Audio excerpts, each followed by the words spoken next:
So that was meditation was a good preparation for our speaker this morning. Reverend Dick Dingus will be our speaker this morning. Dick was a United Church of Christ minister for 27 years. And he's been a minister in this church now for, I guess, probably around the last 10 years.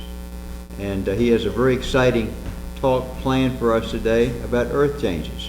So let's welcome Dick Dingus.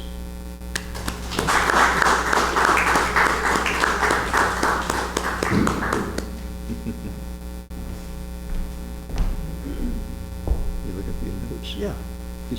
Dick's looking for his notes. This is every speaker's worst nightmare. There they are.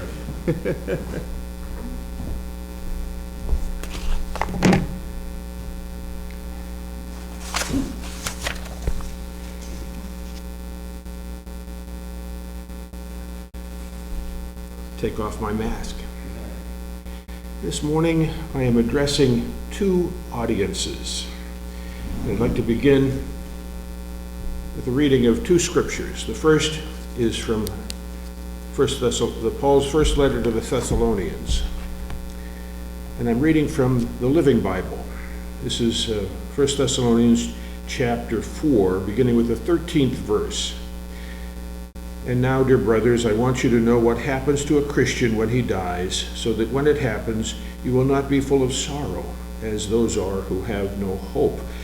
For since we believe that Jesus died and then came back to live again, we can also believe that when Jesus returns, God will bring back with him all the Christians who have died. I can tell you this directly from the Lord, that we who are still living when the Lord returns will not rise to meet him ahead of those who are in their graves. For the Lord himself will come down from heaven with a mighty shout and with the soul-stirring cry of the archangel and the great trumpet call of God. And the believers who are dead will meet the Lord, will be the first to rise to meet the Lord. Then we who are still alive and remain on the earth will be caught up with them in the clouds to meet the Lord in the air, and so remain with him forever. So comfort and encourage each other with this news. And the second passage is from Psalm 46. God is our refuge and strength, a tested help in times of trouble. And so we need not fear, even if the world blows up and the mountains crumble into the sea. Let the oceans roar and foam. Let the mountains tremble. The nations rant and rave in anger, but when God speaks, the earth melts in submission and kingdoms totter into ruin.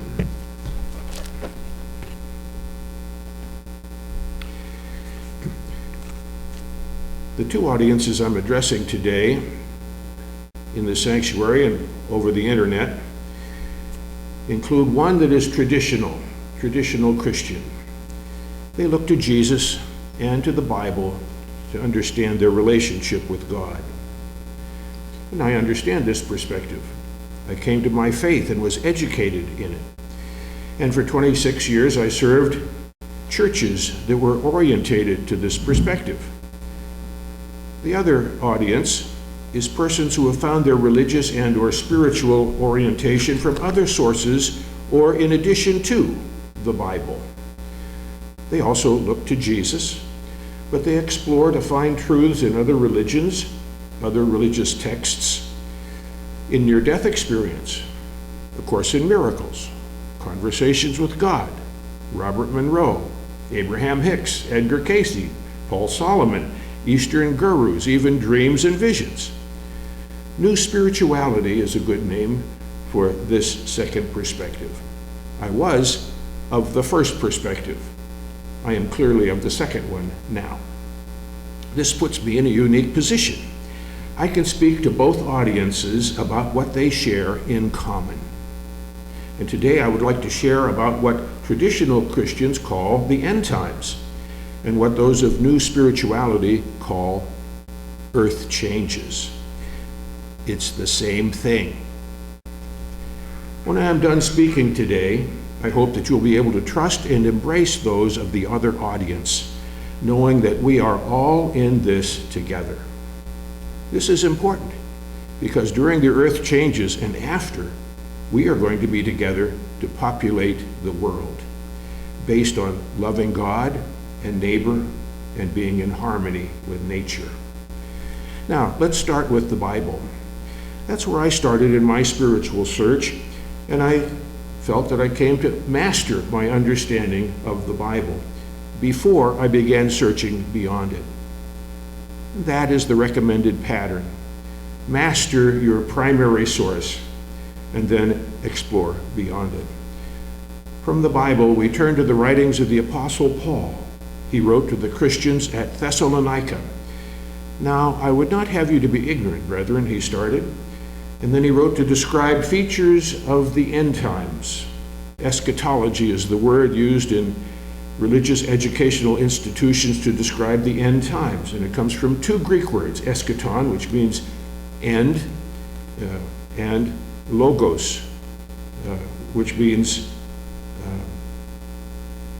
word or concept or the knowledge about a subject. So eschatology is the word about the knowledge of the end times, including the Great Tribulation, the rapture of the church, the second coming of Christ, and the millennium. Paul wrote that when Christ returns, those who are still in their graves will rise to meet him. And then those other Christians who are still alive in physical bodies on the earth will be caught up to meet the Lord in the air, and then they will be with him forever. He added that no one really knows when this is going to happen. What Paul wrote was likely in response to an inquiry. There was a belief among early Christians that Christ was soon to return to establish the kingdom of God on earth. But as time went by, some of them died. So the question arose, would those who died participate in the coming kingdom of God on earth? And in this scripture, Paul describes the dead as if they were waiting in their graves. This is an apparent conflict with other passages that Paul wrote. For example, to the Corinthians, he wrote that to be absent from the body is to be present with the Lord. To the Philippians, he wrote that he would rather die and be with Christ than to remain in his physical body. How can we account for these seemingly contradictory messages from Paul? Traditionally, we have thought of him as being as infallible as the Pope. Are the dead unconscious in their graves, or are they with the Lord and with others in heaven? I have an explanation. I note that Paul wrote to the Thessalonica Christians early in his ministry, and he wrote to the others later. My guess is that during the intervening years, he was better able to understand what he received in his revelation from God. More about this in a minute. I am also interested to know how Paul gained his knowledge of the future. I have been studying near-death experience for over 20 years, and there are many features of Paul's life that indicate that he had one. It may have been during a near-death experience that Paul gained his knowledge of the future. Let me explain why I think Paul may have had a near-death experience. In 2 Corinthians chapter 12, he describes a visit to paradise, where he heard what he described as unspeakable words that no man can reveal. He wrote that he didn't know if this experience was in his body or out of it. He didn't use the term near-death experience. That term, NDE for short, was not coined until the 1970s. Dr. Raymond Moody coined it and used it in his book, Life After Life, to describe the experience of many patients he interviewed. Those patients had died but were resuscitated, and they told of having been conscious in a larger, hyper-real realm where eternal truths were revealed to them. They said that there are no earthly words that could adequately describe what they experienced. I note how similar this is to Paul's words that he heard unspeakable words, and it makes me wonder if something was lost in the translation. We also know that Paul was stoned and left for dead. The account is found in Acts chapter 14, verse 19. He may not have died, but he was close to death. We know today that a near-death-like experience, where a person is in no danger of dying, can produce the same after effects. Paul described his experience as possibly being out of the body. He reported being conscious in another realm. and that he gained knowledge that cannot be expressed. He wrote that he longed to go back to that realm. Later, he was propelled by the urgency of his vision to travel and tell what he learned. I know that near-death experiencers have done that. In addition, Paul may have come to understand the revelation he received over time. Near-death experiencers speak of receiving a download of information that comes into consciousness only over time. Also, perhaps most importantly, Paul's life was transformed. He saw Jesus in a vision on the road to Damascus. You may remember, he was out to kill Christians, but after his transformation, he wrote about love. Remember 1 Corinthians 13. If I speak with the tongues of men and of angels, but do not have love, I am nothing. Now there abideth faith, hope, and love, and of these three, and the greatest of these is love. These are all classic features of near-death experiences. How interesting. What is more interesting is that we can read reports of dozens of persons living today who have had dreams or meditative visions, near-death experiences that also include visions of the future earth and humankind. Some of these reports can be found at the Near-Death Experience group on Facebook, which has now over 67,000 members. What do these people say? They speak of major changes. Here's one example. This one comes from Chelsea Perry, who had a near-death-like experience when she was in deep meditation over 10 years ago. She reported to the NDE group on August the 2nd, these changes.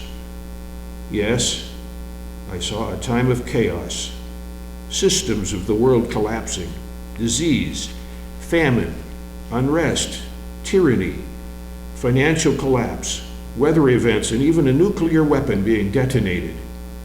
Huge unveiling of truth being uncovered, deceit being exposed, and ancient knowledge being found. Massive shift for the earth to a beautiful new way of living, return of Christ consciousness to the earth, great changes in humanity, unlocking of DNA, heaven on earth. I was atheist when I had this experience and am not a religious person now. I believe there is some truth in all religions from what I learned in my experience. When I say Christ consciousness, it is the return of that unconditional love for ourselves and each other, and a higher level of consciousness where we are in communion with God. Hope this helps. This is just what I saw personally in my experience. Oh, I should say, none of this is to scare anyone. It was not shown to me as a scary thing, just a rude awakening of humanity to go back to our natural state of being and reconnect to the divine within ourselves and reconnect with each other. Every seemingly bad thing was for a positive reason, to help us remember who we are. And the earth was not about to end, but have a beautiful new beginning, one of love and peace and beauty and abundance. The earth was teeming with life everywhere and completely rejuvenated and healed, as was humanity. It was like a caterpillar emerging from the darkness of its cocoon and realizing it was becoming a beautiful butterfly all along." Unquote. When I read this, it reminded me of the words of the Apostle John in the Revelation, "And I saw a new heaven and a new earth." Another member of the group, Melanie Christine Hamilton, responded to Chelsea with these words: "It is happening right now. It's been accelerating since 2012. My near-death experience in 2015 showed me the part I am to play. I am ever so led since then, but the beginning of my awakening did start in 2012. Foretelling earth changes is not new. Jesus did it. You can find his words in the Gospel of Matthew, chapter 24. He spoke of wars, famines, earthquakes, of his followers being betrayed and persecuted to death. He spoke of false prophets, lawlessness, darkness covering the earth, and of the earth convulsing. Much of this has been going on for a long time, but not darkness covering the whole earth, and not the earth convulsing. The time may be short before the rest of it comes true. One near-death experiencer was shown a football field, and on the time clock was the 2-minute warning. The coming of Earth changes is also supported by the reports of hundreds of persons who were progressed into the future by hypnosis by Helen Wambach and Chet Snow. Their descriptions of the future match near-death experience reports and are recorded in Snow's book called Mass Dreams of the Future, which was published in 1989. We think of time as linear and wonder how it would be possible to see into the future. Snow has a chapter examining the concept of time, and he concludes, along with scientists and philosophers, that time is happening all at once. You may have heard of the eternal now. We're in it at this moment. One key feature of the predicted Earth changes is a tilt of the axis of the Earth, which will cause a shift of the Earth's crust over its molten core. The result will be the melting of the ice caps and massive coastal flooding. In the late 1960s, I read a book by Immanuel Velikovsky called Earth in Upheaval.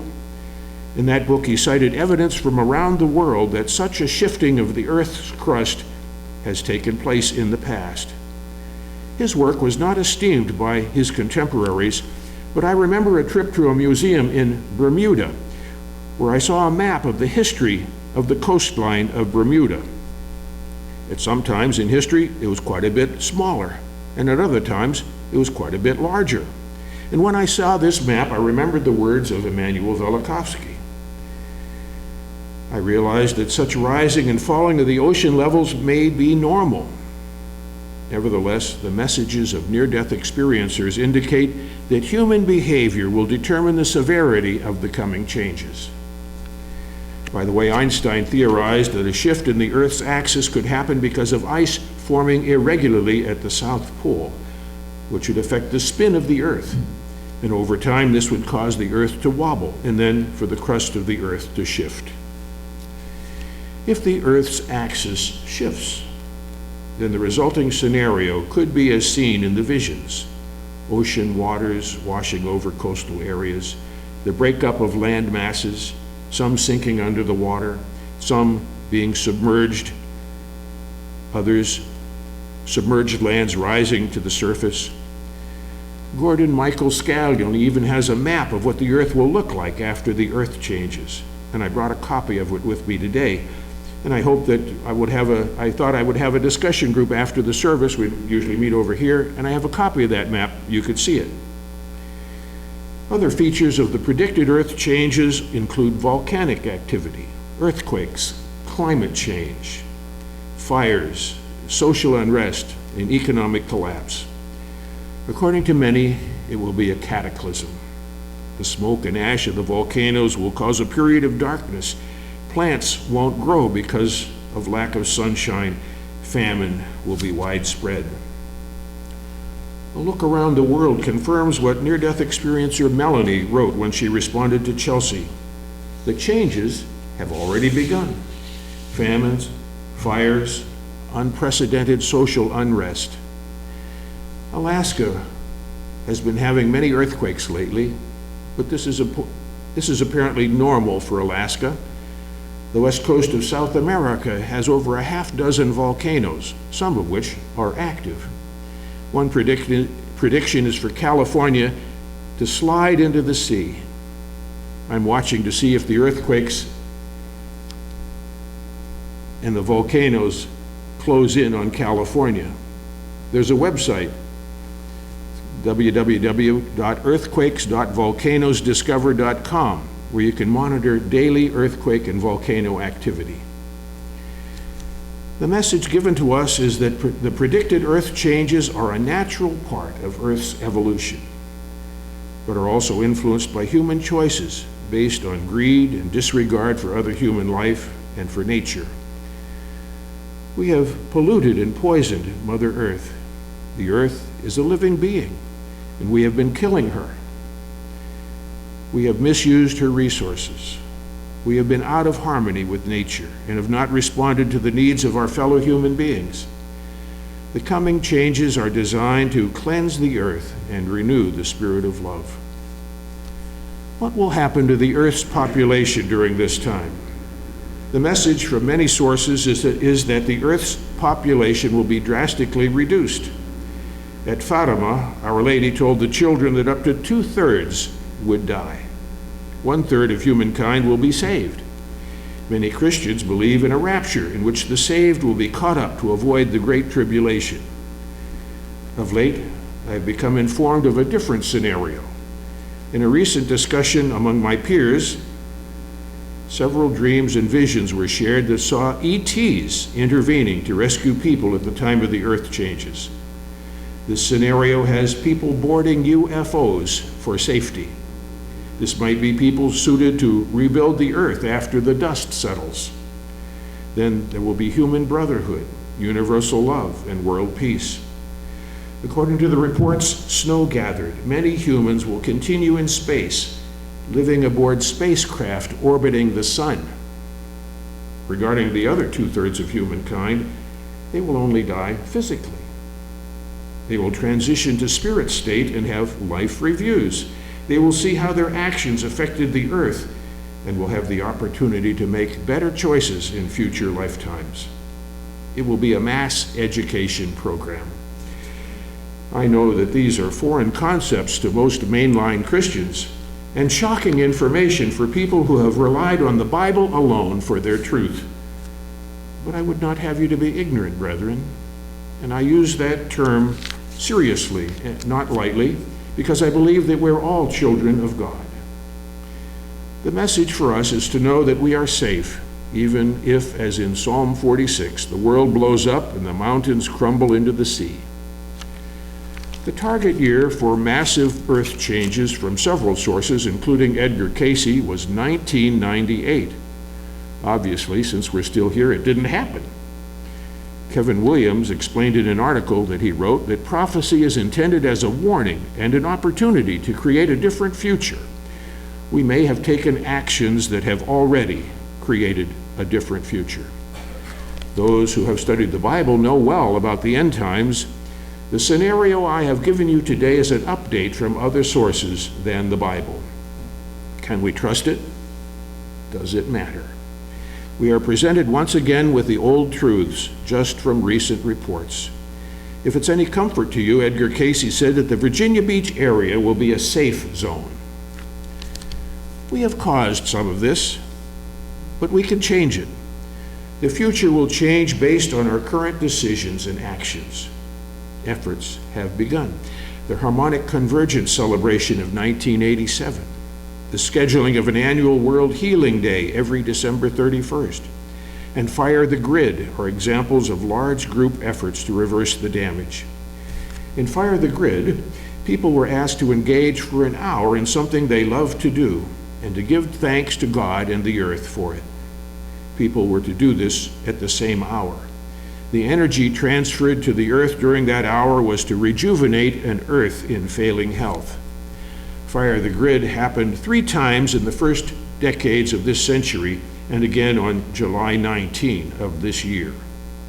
The post-event reports were positive. According to Shelley Yates, who received instructions from light beings for Fire the Grid during her near-death experience, the earth lit up brightly, which was evidence of the earth's restored health.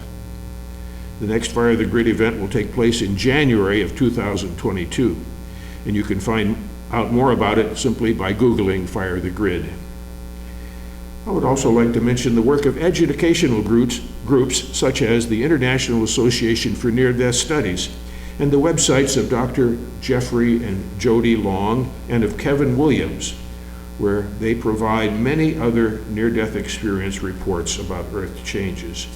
Through them and local affiliated groups, the knowledge of near-death experience has become mainstream and has affirmed efforts to extend love and peace around the world. Small groups can be effective. One near-death experiencer, Ned Doherty, said that a prayer group of 20 could save a nation from war. We can participate in these groups, but we can also act individually. Everything we do has an impact on everything around us. We can change the future by extending love to all things. Howard Storm, a near-death experiencer, wrote that the world change can start with one person. And I note that we are many. I read to you Chelsea Perry's description of the future. I kept in touch with her while I was developing this talk, and I sent her the draft, and she read it, and this was her reply. I think it's really important, when confronted with turbulent times, to know that nothing is happening to us, it's happening for us.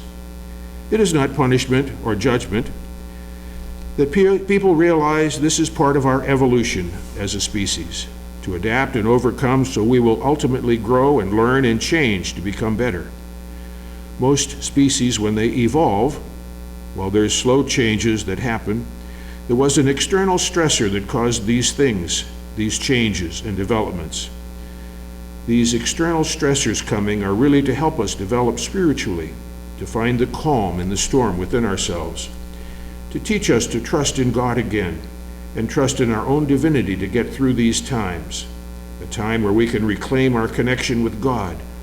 With so much going on outside of ourselves that seems so out of our control, to find that quiet place within and listen to our internal guidance systems again, our souls.